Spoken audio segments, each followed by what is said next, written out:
News 4 Jax starts right now with a breaking news alert. We've got two breaking news alerts. Major crashes on I-95 and I-295, which are causing some big delays.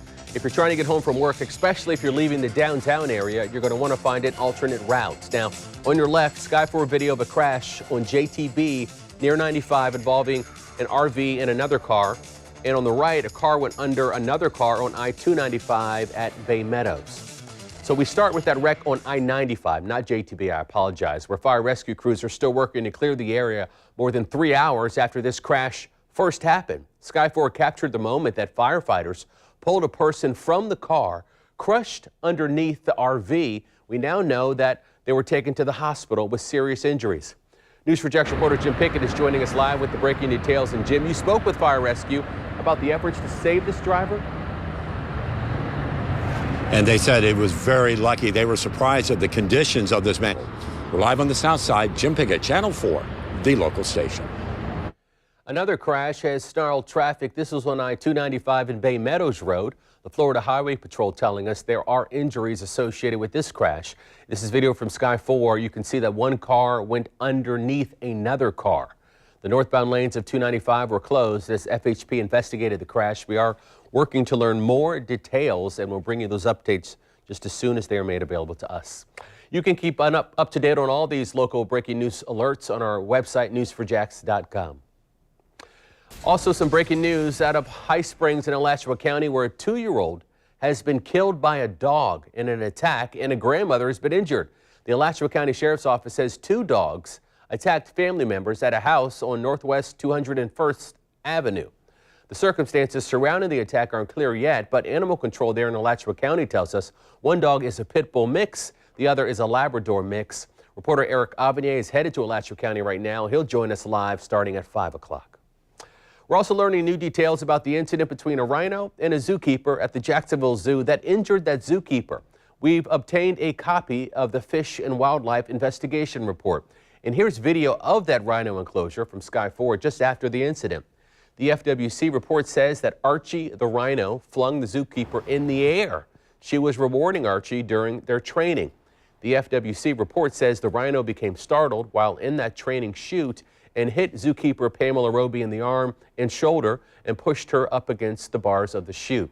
So instead of falling backwards, she fell through the bars, and Archie dragged her into the holding yard and then threw her up in the air.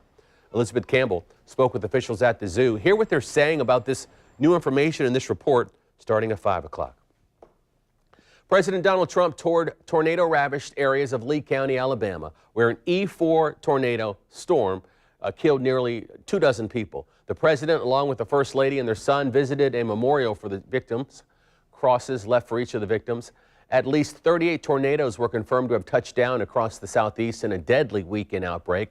Mr. Trump has said that he instructed the Federal Emergency Management Agency to give Alabama the A+ treatment as the state recovers. The president is now headed to Palm Beach County, where he'll spend the weekend at his Mar-a-Lago estate. People who live at the Diamond Inn have less than an hour to evacuate this motel. The I-Team first told you yesterday that the fire marshal found numerous violations at the motel. The property was condemned after the owner started renovating the building without any permits. Reporter Janice Harris is working on this story. She spoke with the couple who has to leave. The one thing that they are looking for from management tonight at 6 o'clock. A woman who said demons told her to steal a car from a rental location appeared before a judge this morning. This is Gardenia McCullough. She was wearing a red jumpsuit, which indicates to guards in the jail that she needs extra attention. Now, police said employees of the rental car company found her in the stolen SUV less than a mile away at a Travelodge Inn on Airport Road. A local breaking news alert, the search for a missing man in Jacksonville. Police have just released some information about him, and they've also released his photo. This is 28-year-old Jack Wynn. He was last seen on Monday in downtown Jacksonville. He's 28. Police just want to make sure he's safe. If you've seen him or have heard from him, you're asked to contact the Jacksonville Sheriff's Office. All right, time now to check those headlines county by county. Mary Bear is joining us here in the studio with those stories happening closest to us all. Mary. Well, Tarek, we begin in Camden County. There's a precinct location change for tomorrow's early voting on a local option sales tax special election. The location will be at the old Labor Department building on Osborne Street in St. Mary's. Voting in Kingsland will take place at the Georgia Department of Driver's Services. The polls are open from 9 a.m. to 4 p.m. The special election is March 19th. Covering St. Johns County now, where free park and ride shuttle service, it returns tomorrow. The free shuttle will run every Saturday from 8 a.m. to 11 p.m. The free rides end on April 20th. For a list of locations, you can check out news4jax.com. Look under the News tab. And those are your headlines, county by county. Tarek, back to you. Mary, thank you. SpaceX is one step closer to astronauts riding in rockets. The company's new Dragon capsule undocked from the International Space Station and splashed down in the Atlantic Ocean this morning.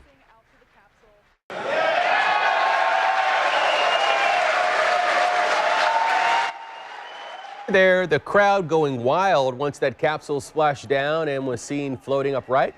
SpaceX says improvements still need to be made before astronauts can actually fly in them, and hopes to have that done by early summer. Astronauts have not launched from Florida for 8 years now, and NASA is eager to end the drought and reduce its costly dependence on Russia for space station trips. All right, taking a live look now at TIAA Bank Field. We're just about 16 hours away from the start of the Gate River Run. The stadium is the start and the finish line for the 15K. And like most years, it's going to be a chilly start, but a warm up quickly. Rebecca's here to take a look at the race forecast. Rebecca? What we're seeing is pretty cool temperatures to start off with. So, of course, you have to get there early because of traffic and parking downtown, but it will warm up quickly. Tarek? Thanks.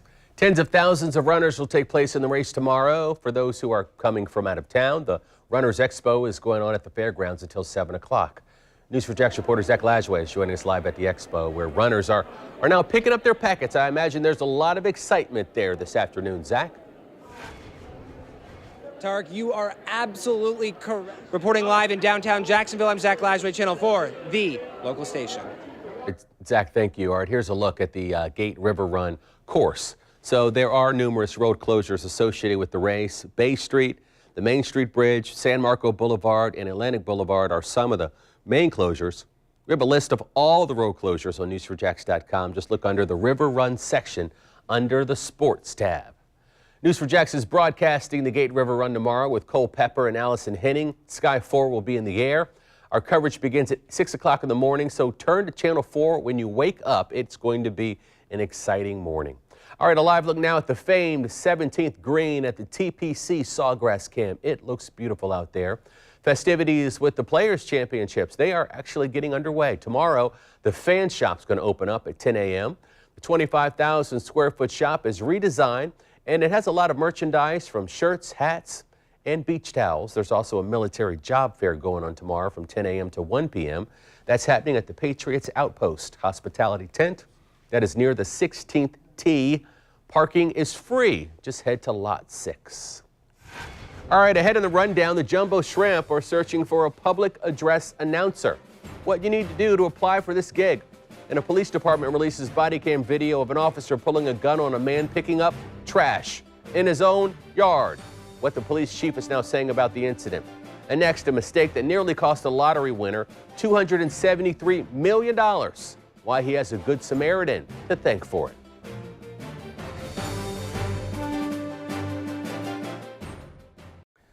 Time check 4:15, and we are still following that breaking traffic alert that we told you about at the top of the newscast. This is a live look now at Interstate 95 at JTB from the DOT cameras. You can see the traffic is moving, but that RV that was involved is on the side of the road on the left side of your screen there. So you might want to try another route, especially because rush hour is approaching. There's not a whole lot of traffic right now headed southbound, but there will be very soon. A New Jersey man who won the $273 million Mega Millions prize has a Good Samaritan to thank for it. Michael Wierski was focused on his cell phone and left the tickets behind. A Good Samaritan alerted the store who held the tickets until Wierski returned. So he wants to give that person a portion of his winnings. Wierski was a stay-at-home dad for 15 years, and he hasn't been able to find a job after he got divorced. But now he does not have to worry at all about money. The store that sold that winning ticket gets a share of the bounty, too, if it receives a $30,000 bonus check. As state lawmakers close out their first week back in Tallahassee, a group of economists are looking at two key issues today. One is sure to impact your bottom line. Reporter Ashley Harding shows us what one of these initiatives has to do with tax-free holidays that many parents take advantage of. I'm Ashley Harding, Channel 4, the local station. The Jacksonville Jumbo Shrimp, they're looking for their next public address announcer. They'll accept video submissions, your resume, up until March 17th. The team has a script posted on its website that you have to read in your video. Now, the new public address announcer will start on opening day, which is April the 4th. No word yet on how much that person will get paid. With our 5 powerful radar sweeps, you'll know exactly what time big weather will hit. Channel 4 is the weather authority. Be a great job for someone who wanted to get into, doing announcing. Yeah, I mean, you never know. The sky's the limit. I know. I feel like the people that succeed in that business have a voice that sounds very similar to the person that succeeded in that line just before them. Yes. Like a distinctive I think you're voice. right. Yeah, they're looking for something special. Speaking of something special, she's excited, which must 70s. mean the weather is above 70s and sunny. 80s. Oh, 80s gets her really happy. You can catch our forecast updates every hour on 107.3 The River. Rebecca, thank you. Body camera footage shows an officer pulling a gun on a man just picking up trash in his own yard. What the chief is now saying about the incident after the break.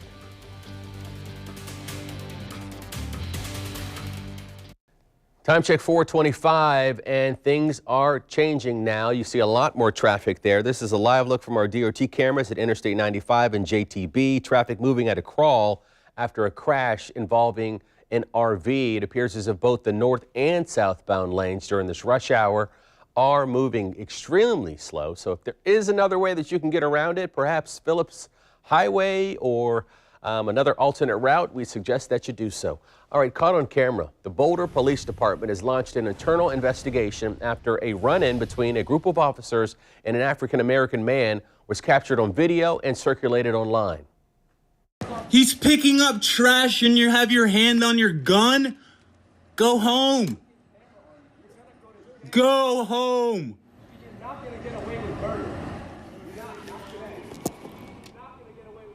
That is his house. The video was shot March 1st. The man who lives in the townhome was cleaning and picking up trash. He had a stick and a bucket, and police said they were investigating a call of the burglary in the area. The police chief said one officer had a handgun out, and it was pointed at the ground, and that officer was placed on administrative leave. News for Jackson 4 o'clock. We'll be right back.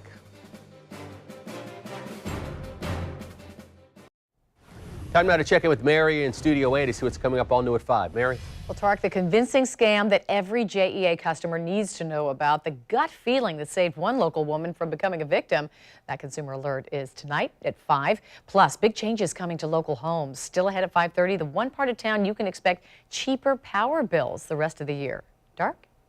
Mary, thank you. And now here's what's coming up next on Inside Edition. Inside Edition right after the news. All right, well, we've got just about 45 seconds left. Yeah, right. So the weather this weekend should be cooperating. I'm really excited about this weekend's weather. It's absolutely gorgeous. We're looking at mid to upper 70s tomorrow, upper 70s, low 80s on Sunday. But for southeastern Georgia, we will see showers move in on Sunday night. And so you'll have to watch the radar a little bit and tune into Jonathan over the weekend. All right, Rebecca, thank you. And thank you for watching News for Jackson 4. We'll be back in 30 minutes with more news, more weather, and more sports. Don't forget about this traffic alert, JTB and 95. Use an alternate route if you can. Inside Edition starts right now.